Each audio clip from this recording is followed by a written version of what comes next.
hope we're coming in all right.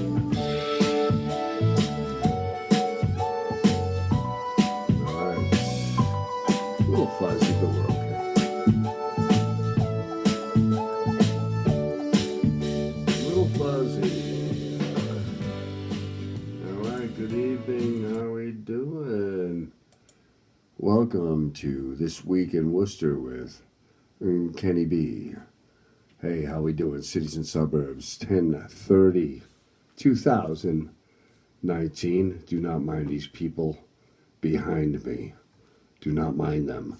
I have a live camera going here too, so we'll see what shows up with this. If you guys don't mind if I do a couple of readjustments here and there. How we doing tonight? And hope you all doing well. So last week of October, and last week of October. Tomorrow's the last day of October, 10/31/19. All Hallows Eve tomorrow night. Boo-hoo. Worcester had I want to cover a couple of things tonight that are happening in Worcester, actually. And to be a little bit more serious, was a lot going on in Worcester. Halloween is tomorrow night. It's going to be a nasty night, actually, for trick or treating. And let me ask you, because you guys, I'll do a poll, a survey poll on the cast here about what do you think the fate of Halloween is now. It's celebrated on or recognized on the 31st of October. There's a reason for that, but I'm not going to get into the whole, how would you say, what influenced Halloween? Was it the Scandinavians? Did it, the pagan rituals that actually, are passed on through to these Halloween and Celtic holidays and into Christmas, actually, pagan holidays and rituals. And I don't use pagan in a bad way. It's just, they are recognized events. But there was a move in Worcester to move Worcester to, I believe, the last Saturday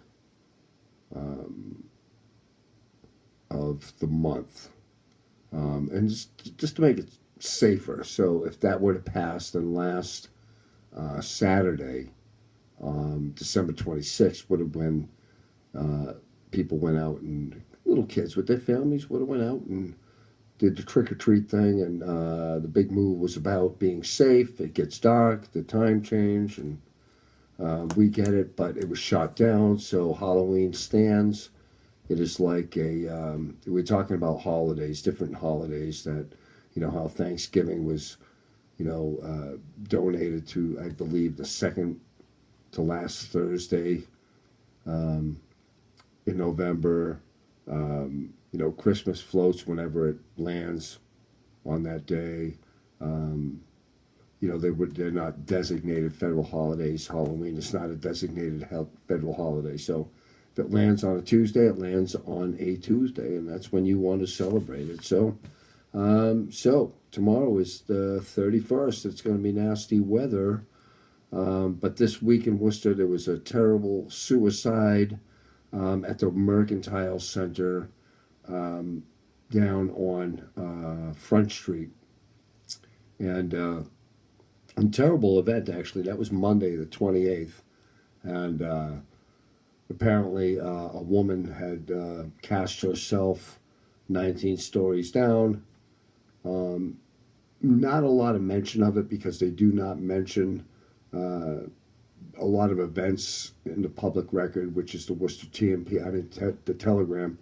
And they do not mention the victims' names, and I do understand that, but it does not bring an awareness to why this woman jumped, and an awareness to the mental health crisis we have in this country, and we don't talk about it. It shouldn't be a shameless thing.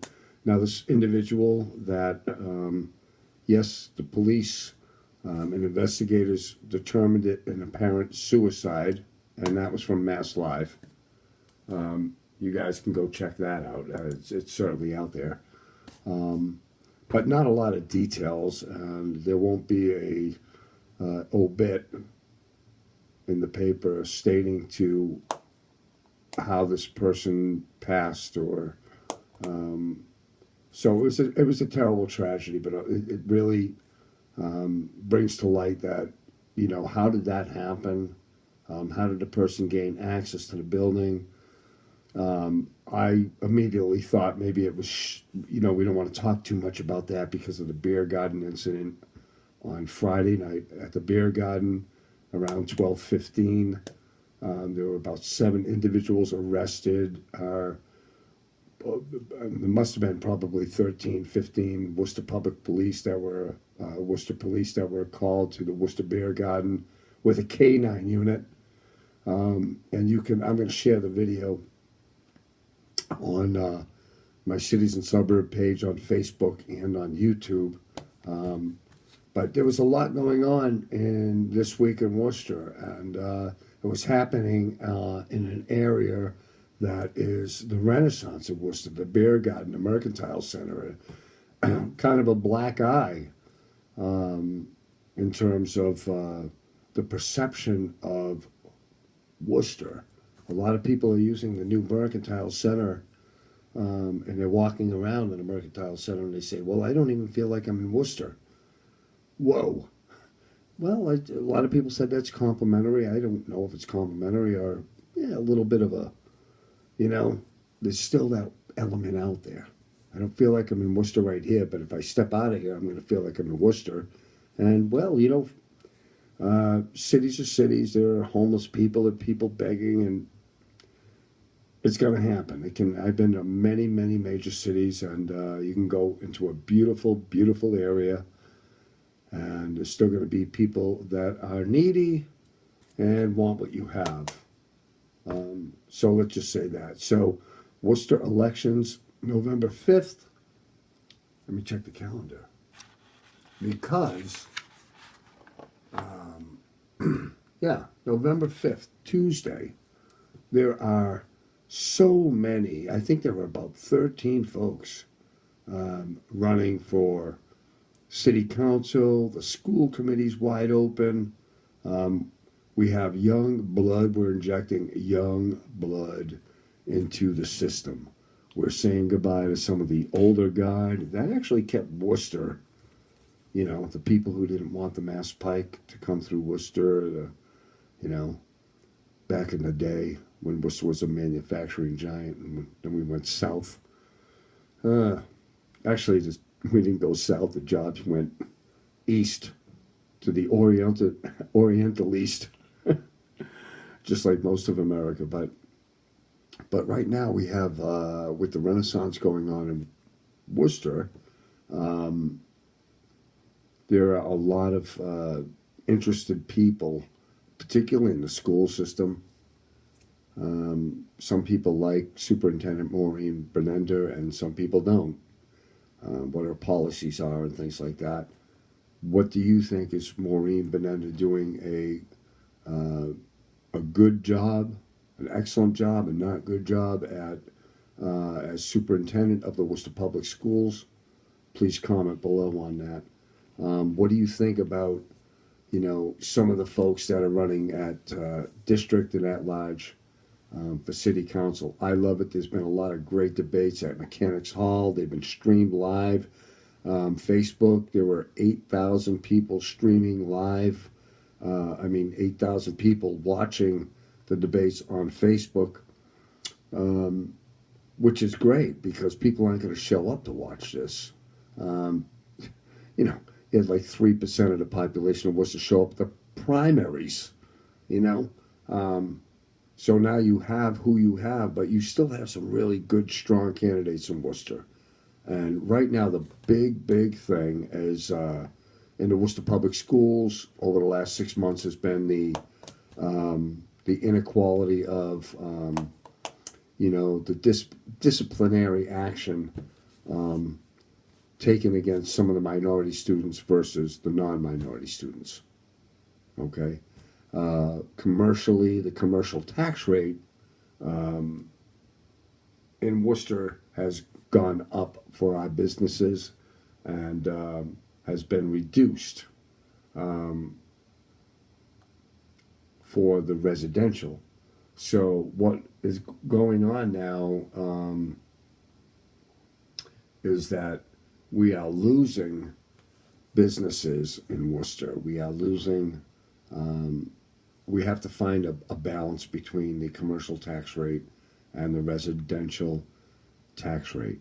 You know, you raise it up on the people, and it's an election year, so you start talking taxes in people's pockets. People always vote with their pockets. There could be a nuclear war on the horizon. How much is it going to cost me for it or to get out of it? Well, what do I need to do here? But don't take it. Don't take it all. But that residential commercial tax rate, some towns have a flat tax rate for both businesses and you know, the people who live there. So that's always a balance. But there are, like, Prime Metals is moving out of Worcester. That's 400 jobs that they're taking to the abutting bedroom sleepy town of Sutton, Massachusetts. And when you move a business like that, and Prime Metals were, I know some people who work at Workforce Central, they were doing a job fair for those folks, trying to hire machinists, and the economy's so good right now because we're in a full economy. Everybody that can work, and I mentioned the other night, is working. But Prime Metals couldn't attract flies when that job fair event was set up right at their residence, their establishment. They are gone. They're moving to Sutton, Massachusetts, and but you know, you take 400 jobs out of a sector. Okay, there's enough empty storefronts in Worcester, by the way. There really are, not just downtown, but anywhere you go. And one job supports so many other jobs, meaning, so I work in an area. I work actually not far from Prime Metals. I spend my money that I make in that area, daily, lunch, this and that. So my job, actually, my income, my disposable income, is actually supporting many jobs, many establishments.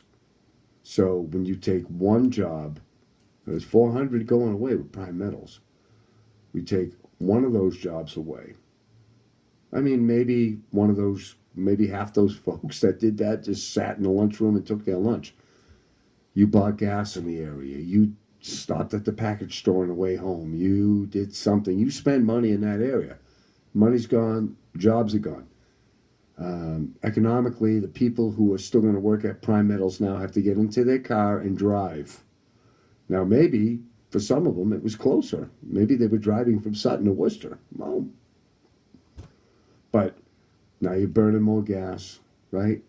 You're burning more gas. You're taking more time on the road. You're causing congestion. So what are smart economics? And we get to how can Worcester become competitive and be competitive? We're losing jobs. We're gaining jobs. The ballpark's being built, but those are $12 an hour jobs, maybe 13 by the time the park's open.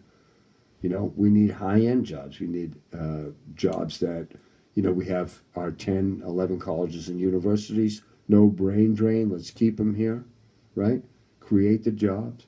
Keep the people here. That means a fair tax rate, not $35, not $36. Okay? However they do it, I think it's a square foot.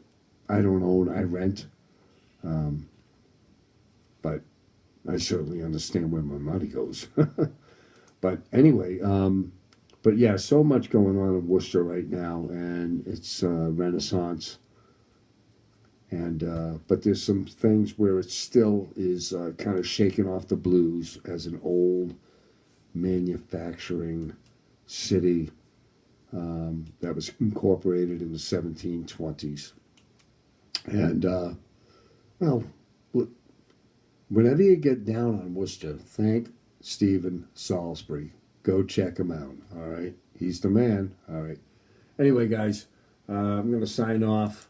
Hey, what do you guys think about this? Is really weird. You may not like baseball. You may not like sports, but you may like statistics and phenomenon. So, phenomena. The World Series is between the Houston Astros and the Washington Nationals.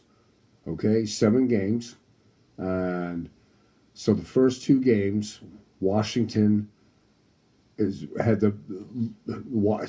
the best record, so they were hosting the first 2 games to the Washington Nationals, of whom the Washington Nationals beat the Houston Astros on their home turf. Okay, the series shifts back to Washington. The Houston Astros beat the Washington Nationals on their home turf 3 games. So last night we went back to Houston with the Washington Nationals. The Houston Astros up 3-2, 1 game away from eliminating the Washington Nationals from the series, and then the Houston Astros would have been last night the World Series championship. Ugly game, man. Great baseball. It's almost like football with baseball bats. But the Nationals put the whoop ass to the Astros and beat them 7-2. So again, tonight we have a deciding game 7 with the Washington Nationals away and playing at the Houston. I was going to say Astrodome. What's it called now? Tropicana Field? No, I'm just kidding. But they are playing at Houston tonight, Washington Nationals. If they win tonight, that means that both teams that played in this World Series did not win 1 game at home to win the World Series. And I have to look that up and see what that means. But Washington lost all its games at home. Houston so far has lost all its games at home. And tonight is the deciding factor. It's going to be great baseball. Enjoy it, all right? And we'll see how 8-0 Pats are doing. I heard we have a new kicker, by the way. Oh, God. And the beat goes on. Anyway, guys, you all have a good night, and we'll see you soon. Thanks a lot.